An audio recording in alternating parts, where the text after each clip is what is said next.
Estamos de volta com o objetivo de dar continuidade ao nosso estudo sobre as recorrências. Eu quero começar com um exemplo bastante simples, que é a sequência dos números ímpares, essa que você vê aí, 1, 3, 5, 7, 9, 11. Nós combinamos na aula anterior que o objeto do nosso estudo seriam as sequências numéricas que têm uma lei de formação e essa lei de formação estaria expressa na forma de uma recorrência. Então, o que eu vou fazer aqui é escrever essa lei de formação, essa recursão que corresponde à nossa sequência de números ímpares. É bastante fácil. Você observa que para achar um termo qualquer, basta você somar 2 ao termo anterior. Então, a lei de formação será Tn mais 1 igual a Tn mais 2.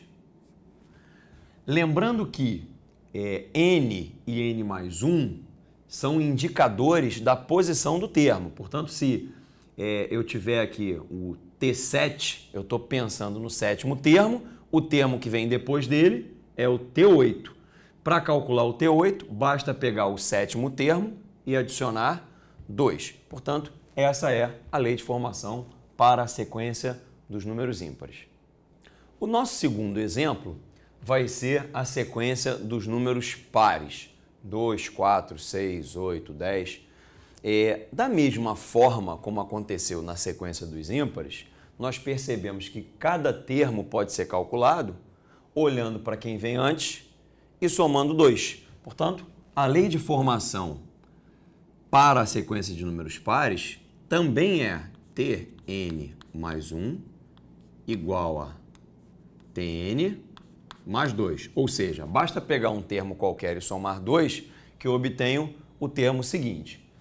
Esses dois exemplos foram escolhidos para mostrar para você que uma mesma lei pode ser usada para 2 ou mais sequências diferentes.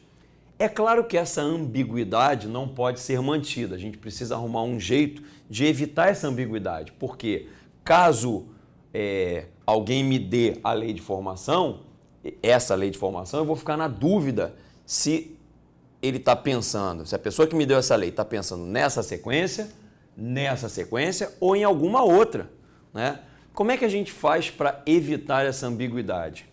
A gente evita essa ambiguidade avisando ao leitor não só qual é a lei de recorrência, mas também quem é o primeiro termo. Então, no caso da sequência de números ímpares, eu não só escreverei a lei de formação, como também informarei que o primeiro termo é 1. E esse par de informações é suficiente para definir essa sequência aqui. No caso seguinte, o termo inicial, ou seja, o T1, vale 2. Esse par de informações é suficiente para descrever a sequência dos números pares. No nosso terceiro exemplo, eu vou usar a mesma lei de formação usada anteriormente, mas o T1 agora vai ser raiz de 5. Esse par de informações vai descrever uma sequência diferente das duas anteriores. Aliás, esse exemplo foi escolhido dessa forma para chamar a atenção para você de que os termos de uma sequência não precisam ser números inteiros ou números naturais, podem ser números reais. Então, o primeiro termo será raiz de 5. Para calcular o segundo termo, basta que eu adicione 2. Então, o segundo termo dessa sequência é raiz de 5 mais 2. E o terceiro termo, para ser calculado, basta que eu adicione 2 ao segundo termo. Então, o terceiro termo será raiz de 5 mais 4. E o próximo, raiz de 5 mais 6, raiz de 5 mais 8. E assim por diante. Portanto, uma sequência diferente das duas anteriores. No nosso quarto exemplo, a lei de formação é Tn mais 1 igual a Tn mais 6. Isso quer dizer que se eu pegar um termo qualquer da sequência e somar 6, eu terei o termo seguinte.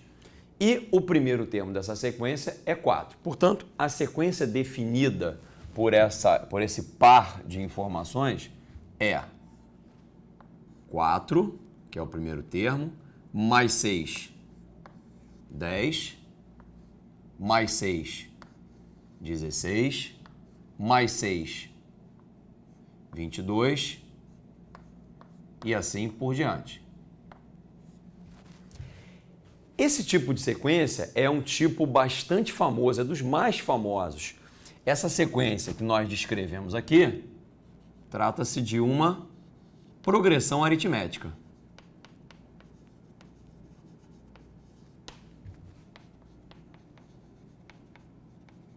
Se você já estudou isso antes, você vai lembrar que a definição de progressão aritmética é uma sequência em que você tem um termo inicial e você, de um termo para o outro, vai somando sempre a mesma quantidade. E essa quantidade chama-se razão. Portanto, no nosso exemplo, o 6 é a razão. A gente pode até dizer que, de uma forma geral, qualquer progressão aritmética pode ser escrita da seguinte forma. Tn mais 1 é igual a Tn mais a razão, que eu vou representar pela letra R. E aí alguém precisa informar também o primeiro termo. Então, essa é a forma geral de uma progressão aritmética. Só que está escrito na forma de recursão. Perceba que isso define a sequência A, o segundo termo é A mais R, o terceiro termo é A mais 2R e assim por diante. Portanto, uma progressão aritmética também pode ser vista como uma recursão. Para você não ficar imaginando que as leis de formação sempre tem que ter uma soma, eu criei uma lei de formação agora com uma multiplicação. Então, a nossa lei de formação, de recorrência, diz que se você pega um termo qualquer da sequência e multiplica por 3, você obtém o termo que vem logo depois, o sucessor.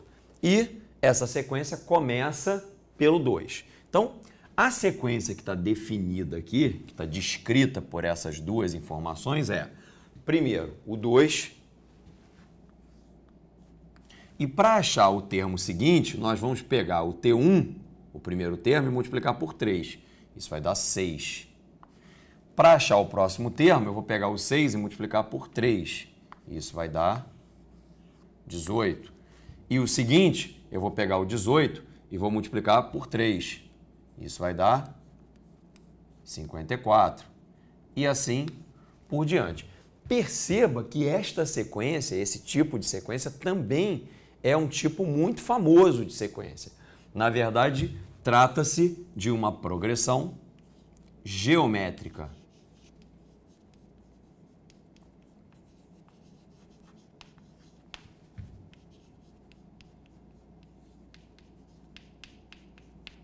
Mais uma vez, se você já estudou isso, vai lembrar que a definição de progressão geométrica é uma sequência que eu tenho um termo inicial e de um termo para o outro eu vou sempre multiplicando pela mesma quantidade. E esta quantidade também se chama razão. A gente acaba usualmente simbolizando a razão pela letra Q. Então, note que, de uma forma geral, todas as progressões geométricas podem ser escritas através de uma fórmula de recorrência, que vai ter o seguinte aspecto. Tn mais 1 vai ser igual ao Q, que é a razão da nossa progressão geométrica, que multiplica Tn. Ou seja, se eu pego um termo da sequência e multiplico pela razão, eu obtenho o termo que vem logo depois. E eu tenho um primeiro termo que é conhecido. Note que esse formato aqui define